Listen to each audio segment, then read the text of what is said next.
독합니다. 무화과 나무의 비유를 배우라. 그 가지가 연하여지고 잎사귀를 내면 여름이 가까운 줄 아나니 이와 같이 너희가 이런 일이 일어나는 것을 보거든 인자가 가까이 곧 문 앞에 이른 줄 알라. 내가 진실로 너희에게 말하노니 이 세대가 지나가기 전에 이 일이 다 일어나리라. 천지는 없어지겠으나 내 말은 없어지지 아니하리라. 그러나 그날과 그때는 아무도 모르나니 하늘에 있는 천사들도 아들도 모르고 아버지만 아시느니라. 주의하라, 깨어 있으라. 그때가 언제인지 알지 못함이라. 가령 사람이 집을 떠나 타국으로 갈 때에 그 종들에게 권한을 주어 각각 사무를 맡기며 문지기에게 깨어 있으라 명함과 같으니 그러므로 깨어 있으라. 집주인이 언제 올는지 혹 저물 때 일는지 밤중 일는지 다굴 때 일는지 새벽 일는지 너희가 알지 못함이라. 그가 호련히 와서 너희가 자는 것을 보지 않도록 하라. 깨어 있으라. 내가 너에게 하는 이 말은 모든 사람에게 하는 말이니라 하시니라. 아멘. 오늘 말씀 마가복음 13장의 마지막 부분의 말씀입니다. 사실 이 마가복음 13장은 1절부터 통으로 마지막 절까지 연결되어 있는 말씀이죠. 그 중에서도 오늘 읽은 본문 말씀을 보면 28절부터 나오는데 이 말씀 안에 예수님이 두 가지 비유를 우리에게 가르쳐 주십니다. 사실 이 안에 비유 말씀이 두 개나 있다는 것 잘 생각하기 쉽지 않죠. 왜냐하면 우리가 보통 비유 이야기로 알고 있는 것은 굉장히 좀 기승전결도 있고 길이도 어느 정도 있고요. 예수님이 어떻게 보면 예루살렘에 들어가셔서 십자가를 지시기 전에 하나님 나라에 대해서 가르쳐 주신 또 때와 종말에 관해서 가르쳐 주신 비유 이야기로 더 유명한 이야기들이 또 우리에게 많이 있습니다. 마태복음을 보면 열처녀 비유 이야기가 있죠. 그리고 달란트 받은 종들의 비유 이야기도 나옵니다. 그런 비유 이야기에 비하면 오늘 이 마가복음에 나오는 두 가지 비유는 굉장히 짧습니다. 굉장히 짧을 뿐만 아니라 이 두 가지 이야기가 사실 어떻게 보면 약간 모순처럼 보이죠. 처음에 나오는 비유 이야기는 무화과 나무 비유 이야기입니다. 무화과 나무를 보고 배우라 하는 이 이야기인데 무화과 나무의 비유를 배우라고 말씀하시면서 가지가 연해지고 잎사귀가 나면 여름이 가까운 줄 아는 거다. 이렇게 말씀하시죠. 하나님의 때, 하나님이 우리를 구원하시는 또 13장 전체의 주제로 흐르고 있는 어떻게 보면 하나님의 심판, 우리에게는 하나님의 구원이죠. 심판과 구원의 이 때에 대해서 너희가 알 수 있다라는 말씀입니다. 무화과 나무를 자세히 관찰해 보면 눈을 열어서 무화과 나무를 잘 보는 사람들은 무화과 나무를 보면서 이 가지가 연해지고 잎사귀가 피어나기 시작하면서 이제 몽글몽글 이 봉우리가 말랑말랑해지면서 물이 오르는 이런 나무를 보고 이제 여름이 왔구나. 이거를 알라는 겁니다. 주님이 문 앞에 와 계시구나. 이제 하나님의 나라, 하나님의 구원이 임박했구나. 이것을 깨달아 알아야 된다는 겁니다. 당시에 여기서 예수님 말씀하시는 무화과 나무를 보고 여름을 안다라고 하는 의미를 보면 이 이스라엘 지역에서 여름은 수확의 계절입니다. 우리는 가을이 추수의 계절이지만 이스라엘에서는 이 무화과 나무를 보면서 여름이 오는 것을 알게 된다는 게 무슨 말이냐면 추수할 때가 되었다. 수확을 거둘 때가 되었다는 것을 알게 된다는 거죠. 예수님의 다른 비유에서도 그런 이야기들이 나오죠. 밭에 이제 알곡과 가라지가 자라는데 자라는 동안은 그냥 두어라. 근데 추수하는 때가 오면 알곡과 가라지를 구분한다라는 겁니다.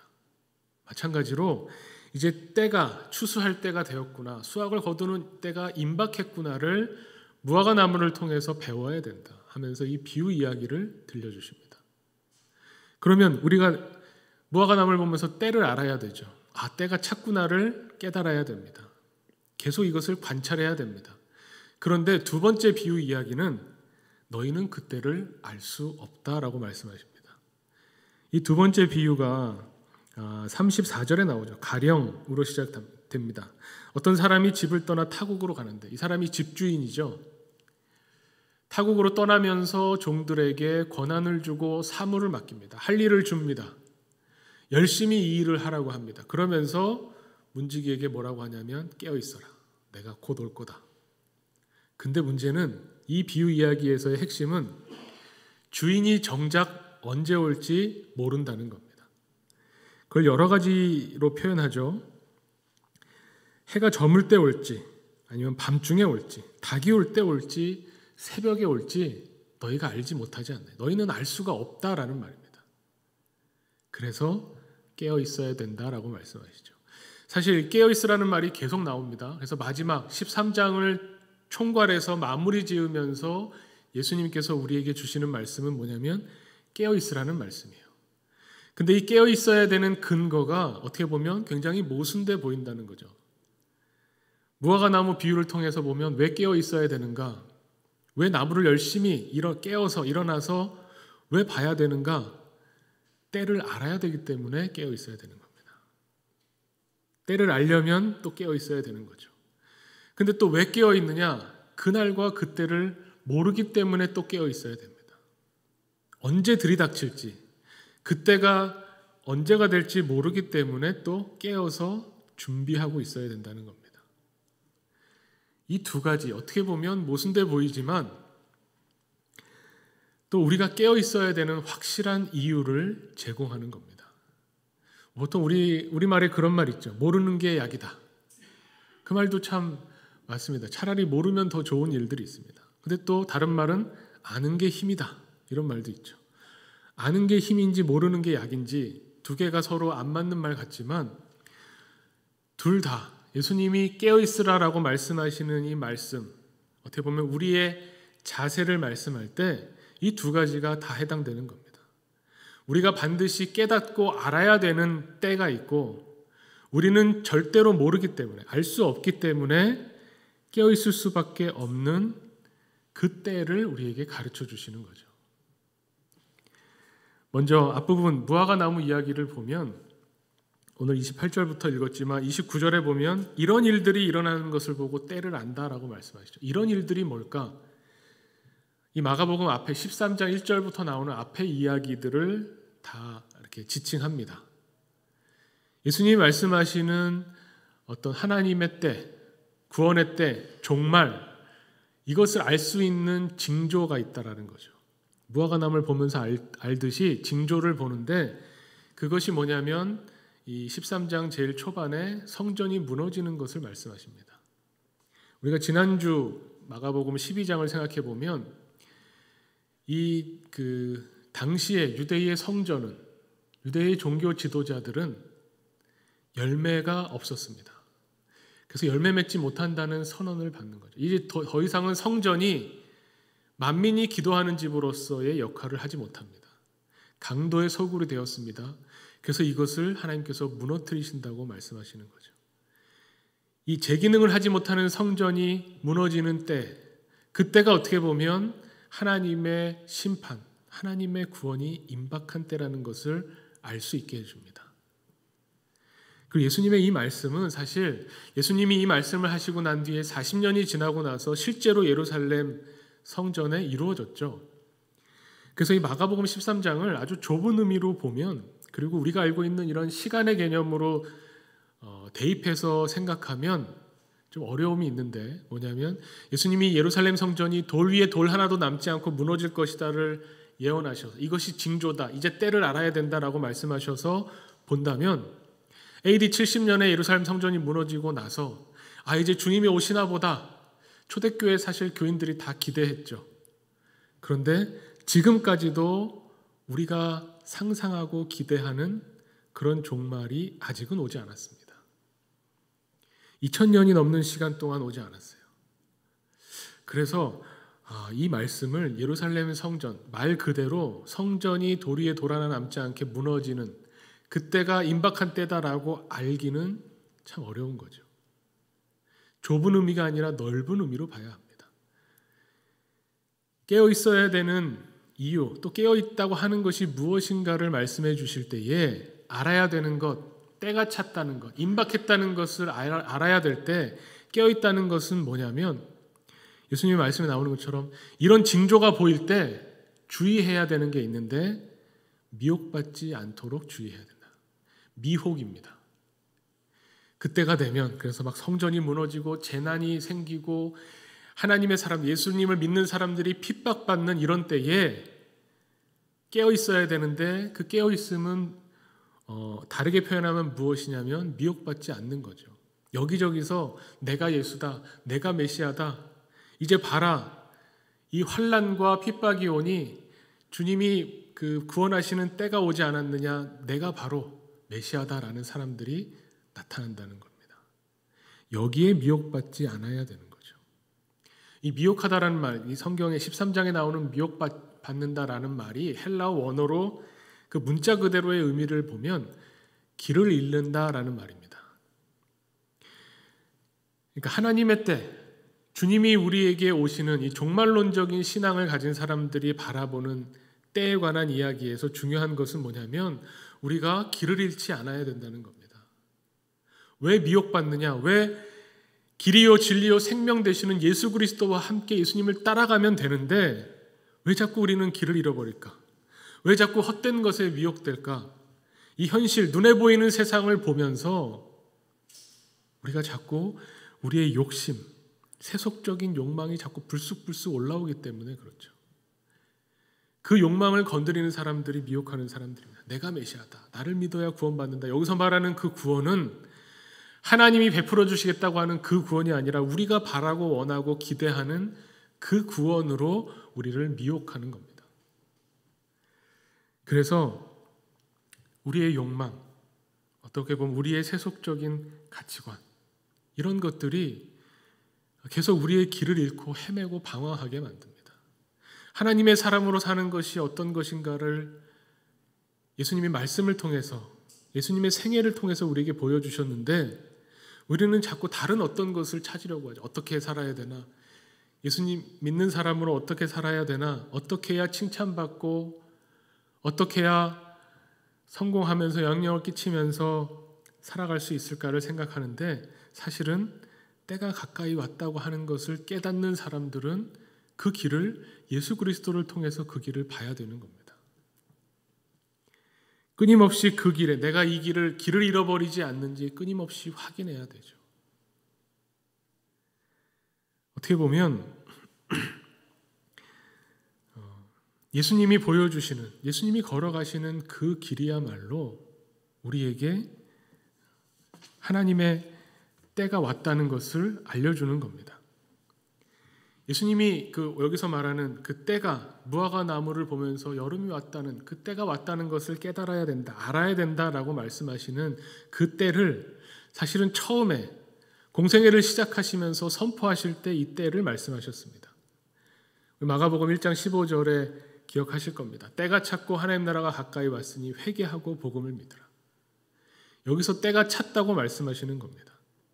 예수님이야말로 깨어있음이 무엇인가를 보여주시는 거죠. 우리는 깨어있는다는 것, 깨어서 기도한다고 하는 것에 대해서 굉장히 막연하게 생각하는데 우리가 사순절을 통해서 예수님의 공생애, 특히 고난받으신 예수님의 행적을 따라가는 이유가 뭐냐면 예수님이야말로 깨어있으신 분이었다.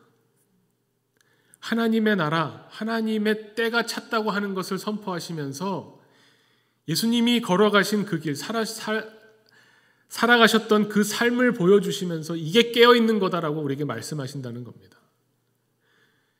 예수님과 반대편에 서 있었던 사람들, 예수님과 논쟁하며 대적했던 사람들은 그럼 잠자는 사람들이죠. 이 사람들은 때를 알지 못하는 사람들입니다. 잠들어 있는 사람들입니다. 어떤 의미냐? 예수님이 그 앞에도 나왔지만 마가복음 12장에서도 계속 바리새인과 논쟁하고 제사장과 논쟁하고 사두개인들과 논쟁하시면서 이 사람들은 현실 세계, 눈에 보이는 현상들을 보면서 하나님의 때가 아직 멀었다라고 생각한 거예요. 하나님의 때, 눈에 보이는 현상에서 보면 이 당시 사람들이 볼 때 어떻습니까? 로마가 유대를 지배하고 있죠. 하나님의 백성들을 이방인들이 지배합니다. 하나님의 의가 서야 되는데 하나님의 의가 서지 못하고 있습니다. 아직 하나님의 때가 아니구나. 먼 미래의 일이구나. 과거의 선지자들이 예언했던 하나님의 심판의 날, 여호와의 날이 아직은 오지 않았구나 생각하면서 미뤄두는 겁니다. 그렇다면 아직 오지 않은 이때의 현실을 어떻게 살아야 될까? 그래서 끌어모을 수 있는 대로 끌어모으는 거죠. 어떤 우리가 알고 있는 물리적 시간의 순서대로 어떤 이후에 있을 일, 미래의 일이라고 생각하기 때문에 현재에 뭔가 대비하기 위해서 하는 행동들이 하나님의 집을 강도의 소굴로 만드는 것과 같이 자기 이익을, 눈앞에 있는 이익을 추구하고 쫓아갔다는 겁니다. 이거는 잠들어 있는 것과 같습니다. 예수님은 한 번도 눈앞에 있는 이 현상과 이 현실 세계를 보면서 일하지 않으셨어요. 예수님은 하나님의 나라를 보면서 사역하셨습니다. 이것이 깨어 있는 거죠. 유대 지도자들은 앞으로 이제 지금 의롭게 살고 율법을 지켜서 앞으로 미래에 어떤 시점에 있을 그날을 대비하자고 했지만 그것은 깨어 있는 게 아닙니다. 예수님 말씀하시는 깨어 있음은 예수님 또 뭐라고 말씀하시나요? 하나님의 나라가 이미 너에게 임했다라고 말씀하시죠. 때가 찼다는 말은 이미 우리에게, 현재 우리에게 하나님 나라가 침투해 오고 있다는 뜻입니다. 예수님은 그 하나님의 나라, 하나님의 통치를 경험하면서 공생애를 보내신 분이에요. 그래서 예수님에게 오는 사람은 앞이 보이지 않는 사람의 눈을 열어주셨습니다. 눈에 보이는 현실이 아니라, 이 세상이 아니라 저 로마 제국이 지배하고 있는 세상, 지금 같으면 이 자본주의가 이 물질이 지배하고 있는 것처럼 보이는 이 세상 너머에 있는 보이지 않는 하나님의 나라를 지금 현재 우리 물리적인 시간의 현재 속에서 경험하며 살아가는 것을 예수님께서 보여주신 겁니다. 그게 깨어 있는 거죠.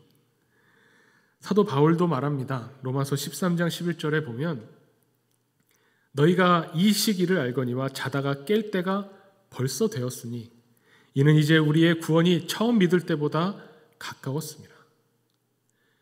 사도 바울도 똑같은 이야기를 합니다. 하나님의 나라, 하나님의 때는 이미 우리가 깰 때가 벌써 됐다. 그러면서 밤이 깊고 낮이 가까웠으니 그러므로 우리가 어둠의 일을 벗고 빛의 갑옷을 입자. 앞으로 입을 것이 아닙니다. 지금 빛의 갑옷을 입는 겁니다. 하나님의 나라, 무화과를 보면서 때를 안 사람들은 지금 바로 하나님의 나라, 하나님의 통치를 현재 내 생활 속에서 경험하는 사람들이죠. 그래서 깨어있다라고 표현하는 겁니다. 자고 있는 게 아닙니다. 저 얼마 뒤의 시간에 오시겠지라고 해서 미래의 일로 미뤄두는 것이 아니라 지금 현재 깨어서 누리게 되는 것을 말하는 거죠. 예수님이 하나님 나라에 대해서 깨어 있으셨다고 하면 그렇다고 해서 예수님이 뭔가 이 로마 식민지에서부터 벗어나는 뭐를 이루어내셨나요? 그렇지 않죠. 예수님이 마가복음 13장에서 말씀하시는 것처럼 환난과 재난과 핍박과 어려움이 있습니다. 예수님 심지어 뭐라고까지 말씀하시면 이 모든 환난과 어려움, 이 재난이 겨울에 있지 않도록 기도해라. 겨울에 있으면 얼마나 더 힘들겠느냐. 그런데 그 괴로움, 그 핍박, 그 어려움이 결국 어떤 결과를 이루어내느냐? 하나님의 복음이 전파되는데 이루어진다는 겁니다. 사용되어진다는 겁니다. 그때에 하나님의 사람들을 통해서 복음이 전파되고 증거된다라고 말씀하시는 겁니다. 그것이 하나님의 나라, 하나님의 때, 이것을 깨어서 경험하는 사람들의 모습이죠. 그러면서 또 한편으로 32절에 그러나 그날과 그때는 아무도 모른다고 말씀하세요. 때가 찼고 임박했다고 하는 것은 눈을 열어서 봐야 되는 일이지만 그날과 그때가 어느 시점이냐는 것을 정하는 것에 대해서는 모르는 겁니다. 그런데 그 모르는 게 오히려 우리에게 좋은 겁니다. 모르기 때문에 우리가 예상하고 우리가 생각하고 우리가 기대하는 것을 벗어나 있기 때문에 그래서 하나님의 나라가 우리에게는 복된 거죠. 기쁘고 행복한 겁니다. 예수님, 인간 예수님으로 보면 예수님 아들도 모른다고까지 말씀하시잖아요. 이 말씀 때문에 사실은 신학적 논쟁이 많습니다. 그날과 그때를 왜 예수님은 아들도 모르고 아버지만 안다고 하셨을까? 예수님과 하나님은 한 분이신데 예수님이 하나님이신데 왜 아들은 모른다고 하셨을까? 몰라야 되는 것. 깨어있다라고 하는 근거가 그때를 모르기 때문이라고 할 때 이 모른다고 하는 것. 이것이 우리로 하여금 깨어있게 하는 원동력이 되기 때문에 그렇죠. 여기서 말씀하는 이 깨어있음은 알지 못하기 때문에 깨어있는다라고 하는 것은 우리의 어떤 기대를 훌쩍 뛰어넘는 겁니다.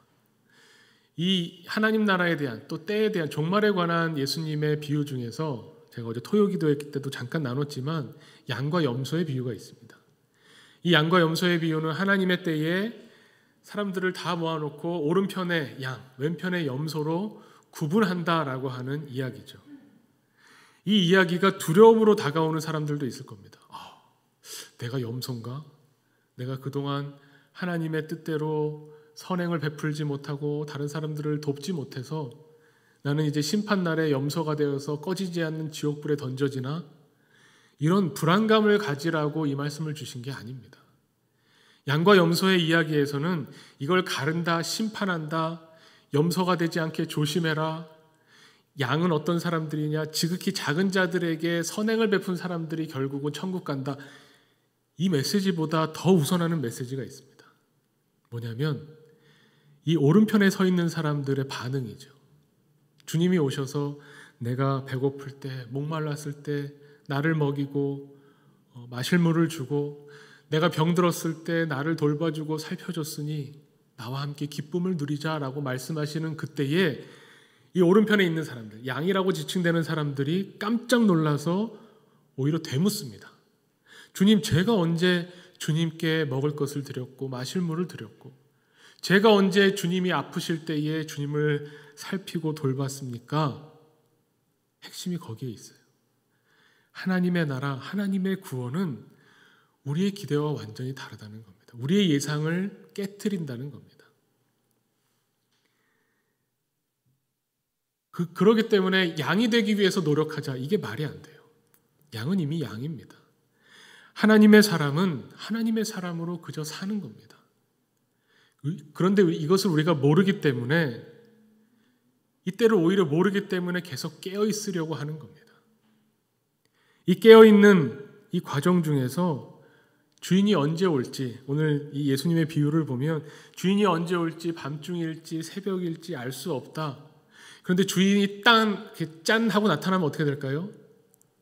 문지기가 기뻐하고 종들이 기뻐한다는 겁니다. 이야기의 핵심은 거기에 있지 않습니까? 아이쿠, 나 놀고 있었는데, 나 맡겨준 사물을 보고 있지 않았는데 내가 이건 주인이 내일은 안 오실 테니 모레로 미뤄놨다 해서 혼나겠구나. 그것이 아니라 주인이 언제 올지 모르기 때문에 지금 맡겨진 이 사물을 오늘 밤에라도 내가 끝내야 되겠다. 열심히 일하고 있는 이 사람에게 갑자기 주인이 쓱 나타나면 어떻습니까? 내가 일하고 있는 걸 보시는 거 아니에요. 그럼 주인에게 칭찬받겠죠. 내가 일할 때 좀 와서 보셔야 되는데. 우리 그렇게 생각하잖아요. 깨어있음이라는 것은 이런 겁니다. 언제 오실지 모르기 때문에 우리가 기쁜 겁니다. 우리의 기대와 우리의 예상을 뛰어넘기 때문에 우리에게 주시는 그 기쁨과 감격이 있는 겁니다. 하나님의 나라의 핵심은 여기 있다는 겁니다. 우리가 무엇을 예상하든 지금 우리가 머릿속에 예상하고 있는 하나님의 나라, 언제쯤 오시겠지, 언제가 되면 내가 구원을 받겠지라고 하는 그 예상을 다 깨트림으로써 오히려 우리에게 큰 기쁨을 주는, 그것이야말로 하나님의 나라고 하나님의 통치라고 하는 것을 오늘 말씀이 가르쳐 주는 겁니다. 좀 적절한 예인지는 모르겠지만 좀 너무 오늘 말씀에서 어떤지 모르겠지만 제가 어제 가족들과 점심에 외식을 했는데요. 그 전에 이렇게 지나다니다가 저희 동네에 새로 이제 오픈한 음식점이 하나 있었습니다.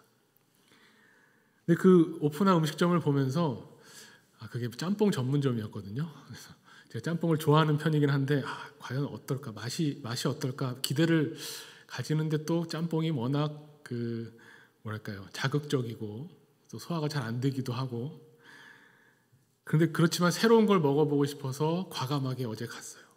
갔더니 어땠을까요? 제가 이제 기대 반 또 두려움 반으로 갔습니다.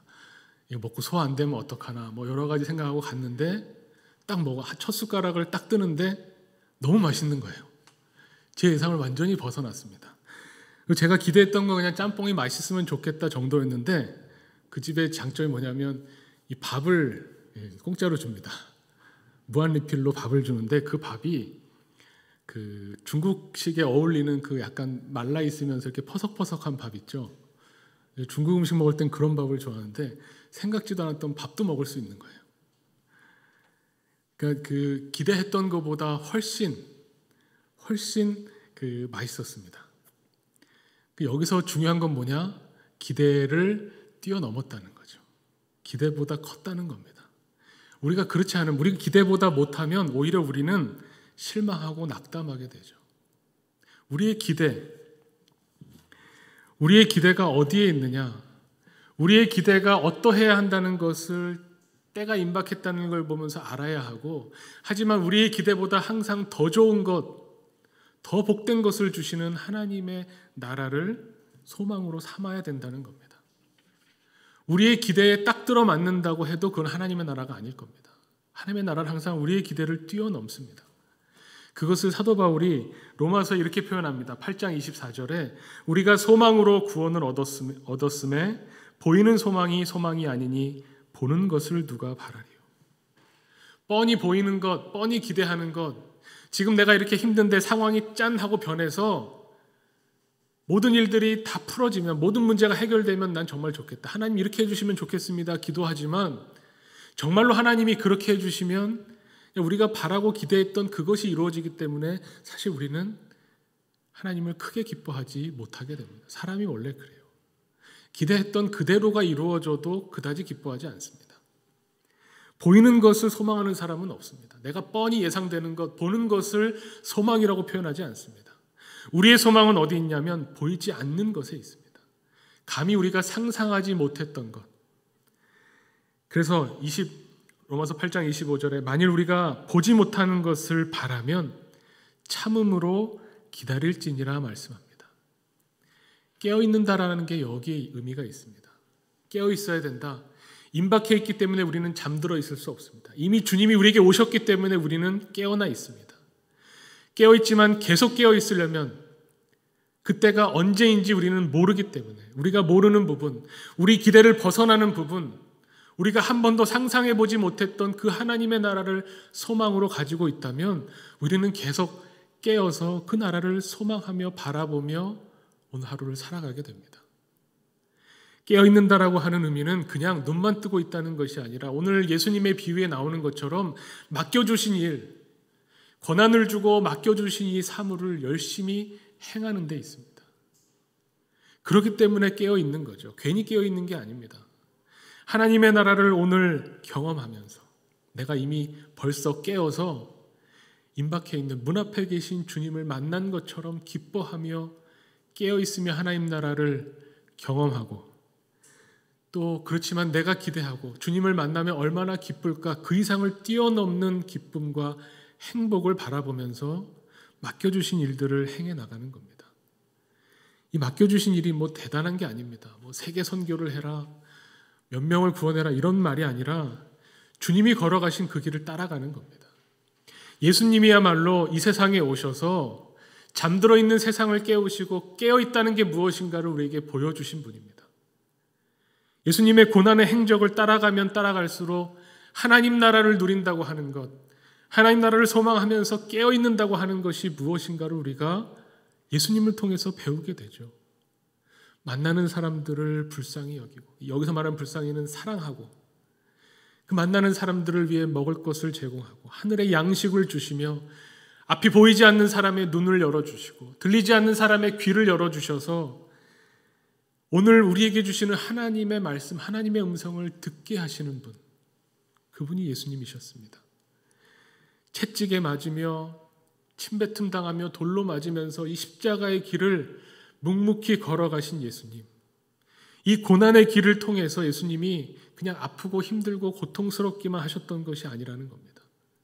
사순절에 우리가 집중해야 되는 것은 예수님이 얼마나 아프셨을까를 넘어서서 예수님이 보여주시는 이 하나님의 나라의 현재성, 하나님의 통치하심에 순종하심으로 이 고난의 길을 기꺼이 걸어가셨던 예수님의 그 마음, 예수님의 그 깨어있음에 우리가 눈 떠야 한다는 겁니다. 이것이 사순절에 우리가 주님의 고난의 행적을 따라가며 우리도 이 길을 가기 원합니다. 길을 헤매지 않고 다른 어떤 것에 미혹받지 않고 오직 깨어서 정신 차리고 주님이 가신 이 길을 우리도 걷겠습니다라고 할 때에 성령으로 우리에게 오시고 우리와 함께 하시며 이미 우리에게 찾아오신 하나님의 나라, 하나님의 통치를 우리에게 경험토록 하실 것이라는 것을 우리가 믿습니다. 우리는 보이지 않는 것을 소망하는 사람들입니다. 우리가 기대한 것 이상을 하나님의 통치 안에서 누리고자 하는 사람들입니다. 우리는 이 세상에서 보이는 현상에서는 한 번도 겪어보지 못했던 생명을 보이지 않는 하나님의 나라를 통해서 맛보는 사람들입니다. 우리가 오늘도 또 내일도 힘차게 이 하나님의 때, 하나님의 나라를 깨어 경험하며 이 세상의 복음의 증거자로 서기를 간절히 축원합니다. 함께 기도하겠습니다. 하나님 아버지 감사합니다. 우리에게 임박한 하나님의 나라를 깨닫게 하시고 또 그러면서도 감추어져 있는 우리가 알지 못하는 하나님이 베풀어 주실 하나님의 나라, 하나님의 생명을 소망하게 하시니 감사합니다. 주님이 걸어가신 그 길을 우리도 따라가기를 원합니다. 깨어 있으셨던 주님, 잠들어 있는 사람들을 깨우시고 일으켜 주시며 하나님의 나라를 맛보게 해주신 그 주님의 제자로 이 세상에 서기를 원하오니 주여 우리 한 사람 한 사람 주님께서 성령으로 임재하셔서 우리의 매일매일의 삶 속에서 우리의 시간 가운데서 주님 하나님의 나라를 경험하게 하여 주시옵소서. 주님 베풀어 주시는 구원으로 말미암아 그 힘으로 깨어 우리 이웃들을 향하여 사랑의 손길을 베푸는 우리 하나교회 되게 하여 주시옵소서. 예수 그리스도의 이름으로 기도하옵나이다. 아멘.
내 평생에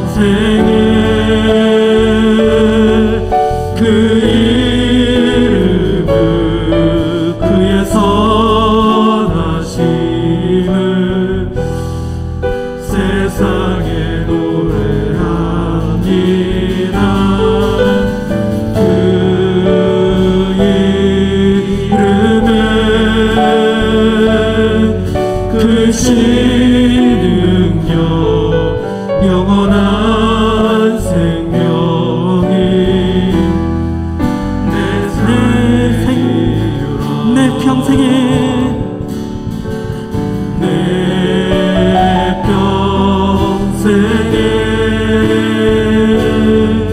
그 이름을 그의 선하심을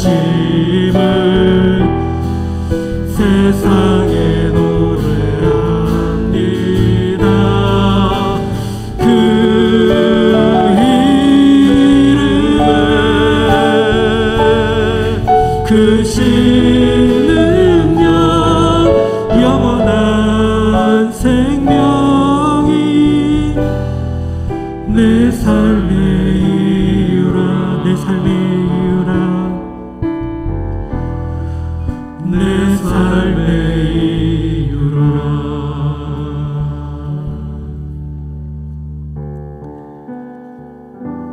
하나님 아버지 감사합니다. 우리의 생활 가운데 하나님의 나라를 경험하게 하시고 우리를 깨어서 하나님의 나라를 소망하며 살아갈 수 있도록 은혜를 베풀어 주시는 그 사랑 너무나 감사해서 하나님 앞에 예물을 바칩니다.